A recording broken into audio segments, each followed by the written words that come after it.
रियासत महाराष्ट्र के मुख्तलिफ जिलों में मुस्लिम, बौद्ध, दलितों और पिछड़ी जातियों पर हुए जुल्म सितम के खिलाफ आज नांदेड़ शहर में वंचित बहुजन आघाड़ी की जानिब से यलगार मोर्चे का इनेकाद किया गया। मोर्चे का आगाज डॉक्टर भीमराव अम्बेडकर के मुजस्समे से हुआ, जो दफ्तर जिला कलेक्टर पर जलसे-आम की शक्ल इख्तियार कर गया। मोर्चे में बड़ी तादाद में वंचित के लीडरान, कारकुनान और आम लोग भी शामिल रहे। वंचित तर्जुमान फारूक अहमद की जेर क़यादत निकाले गए इस मोर्चे में औरंगाबाद के जावेद कुरैशी, वंचित के जिला सदर शिवा नरंगले, राजेश हतंबरे, विठल गायकवाड़, शहर सदर अयूब पठान, महिला की अध्यक्ष निरंजना आवटे, यूथ के सदर धीरज हाके समेत पार्टी के लीडरान और कारकुनान बड़ी संख्या में उपस्थित थे। अम्बेडकर साहब ने ये एहतजाज करने का हुक्म दिया है, ये बात हमको समझना चाहिए। ये बात आपको समझना चाहिए। जब आप घर पे जाओगे, आपके गली मोहल्ले के लोग पूछेंगे कहाँ गए थे, बोले एल्गार मार्च में गए थे। बोले क्या था, वंचित का मोर्चा था। बोले क्यों था, तो आपको बताना जमना चाहिए कि जब इस मुल्क की फिरका परस्त ताकतें मुसलमानों को, पिछड़ों को, शेड्यूल कास्ट भाइयों को बेजान अगर कत्ल करती है, तो तब कोई पार्टी नहीं लड़ती, तब कोई लीडर नहीं लड़ता। उस वक्त वंचित बहुजन आघाड़ी लड़ती है, इसलिए हम मोर्चे में गए थे। यह अकेला वाकया खाली 8-9 मुसलमानों तक नहीं है। अपने नांदेड़ में आपको, मुझे इस संविधान ने अपनी अपनी खुशियां मनाने का, अपने अपने त्योहार मनाने का, अपनी अपनी ईदें मनाने का, अपनी अपनी जयंती मनाने का सभी धर्म जाति के लोगों को आजादी दी है।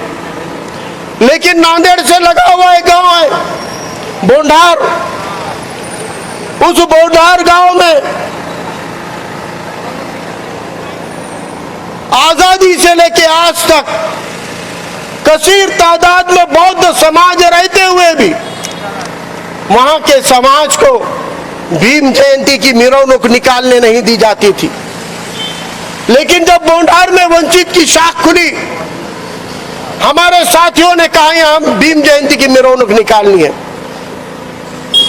तब मेरे नेता ने, मेरे पार्टी ने, मेरे लीडर ने, मेरे जिला और महानगर कमेटी, तालुका कमेटी ने यह कहा कि जैसे मुसलमानों को ईद मनाने का, हिंदू भाइयों को दिवाली होली मनाने का और सभी समाज के लोगों को शिव जयंती मनाने का इख्तियार है, वैसा ही मेरे बौद्ध भाइयों को भी भीम जयंती मनाने का भी पूरा अधिकार है।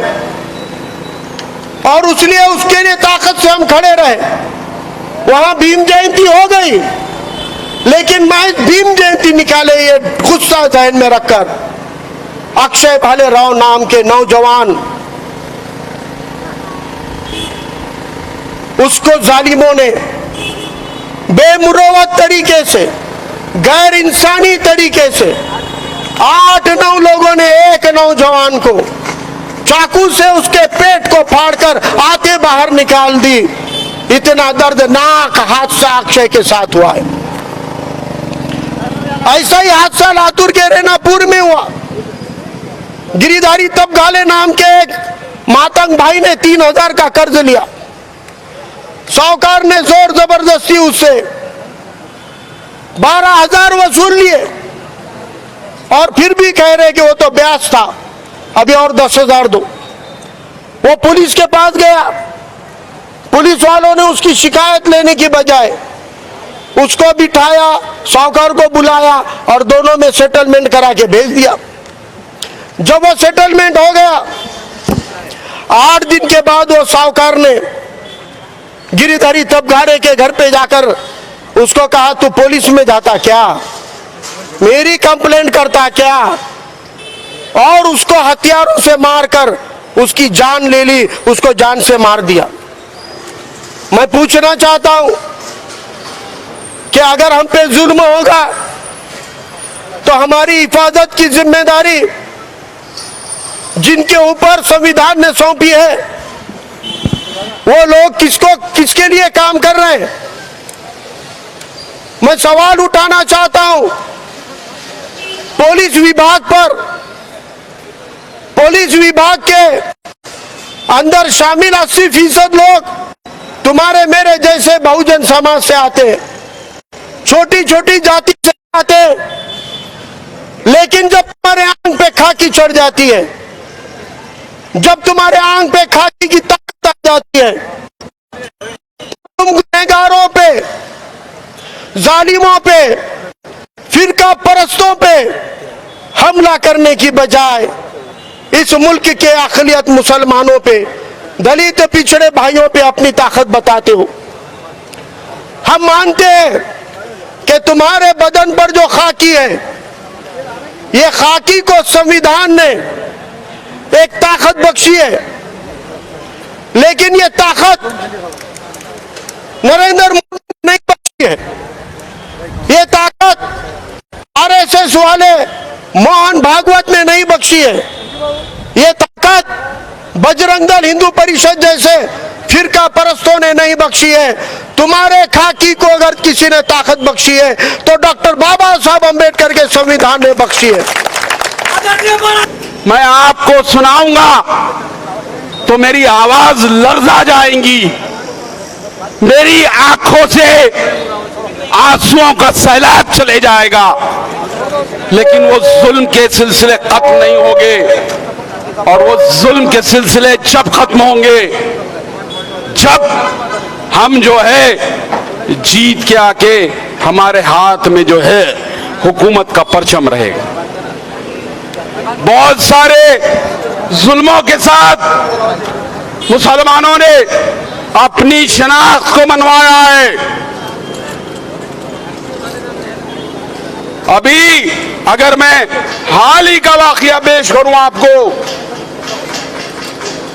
तो जो लोग चाहते हैं कि वो मुसलमानों के वोट लेते हैं, दलितों के वोट लेते हैं, सत्ता की गलियारों में जाते हैं, सत्ता के मजे लेते हैं, लेकिन हमको वो सारी चीजों से दूर करते हैं। तो अब ये सब तमाशा नहीं चलने वाला,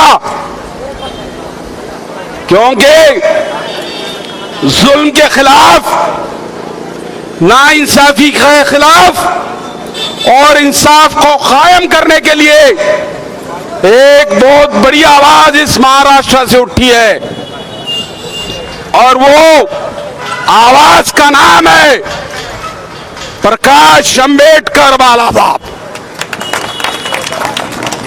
इस आवाज के अंदर आवाज मिलाना है और जालिमों को खामोश कर दिखाना है।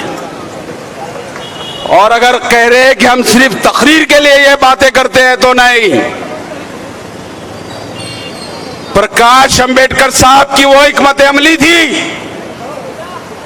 कि जो लोग पूरे महाराष्ट्र के अंदर फसाद बर्पा करना चाहते थे, पूरे महाराष्ट्र के अंदर हिंदू और मुसलमानों को लड़ाने का एक सिलसिला शुरू करने वाले थे, और छोटी छोटी बातों पर कभी औरंगजेब रहमतुल्लाह अलैह के नाम पे किसी ने जो है अपनी स्टेटस रख दिया, कभी टीपू सुल्तान रहमतुल्लाह अलैह के नाम से किसी ने स्टेटस रख दिया।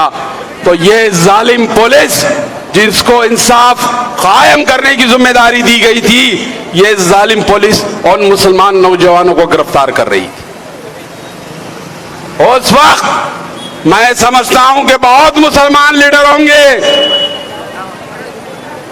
लेकिन महाराष्ट्र के अंदर एक हिकमत ऐसी चली गई कि ये सारे जालिम लोग अपने जो है घूसों में जाके बैठ गए। और प्रकाश अंबेडकर साहब ने उनको चैलेंज किया कि मैंने जो कहा अगर गलत है तो तुम साबित करके बताओ, नहीं तो मैं आप लोगों को साबित करके बताऊंगा कि आप लोग गलत हैं। और वो क्या हिकमत अमली थी, जब औरंगजेब रहमतुल्लाह अलैह, टीपू सुल्तान रहमतुल्लाह अलैह के फोटोओं के ऊपर विवाद चल रहा था, उस टाइम प्रकाश अंबेडकर साहब ने खुल्लाबाद जाकर आलमगीर औरंगजेब रहमतुल्लाह अलैह की मज़ार पे हाजिरी दी, उनका जो है उनकी जियारत की, उनको अकीदत पेश की, और उसके बाद जो जब बाहर निकले तो पूरे हिंदुस्तान के मीडिया के अंदर सन्नाटा छा गया कि ये क्या हो गया, ये क्या हो गया, ये क्या हो गया। और जब प्रकाश अंबेडकर साहब ने उस पर जवाब दिया तो किसी माई के लाल के अंदर इतनी हिम्मत नहीं थी कि वो सामने आके जवाब दे।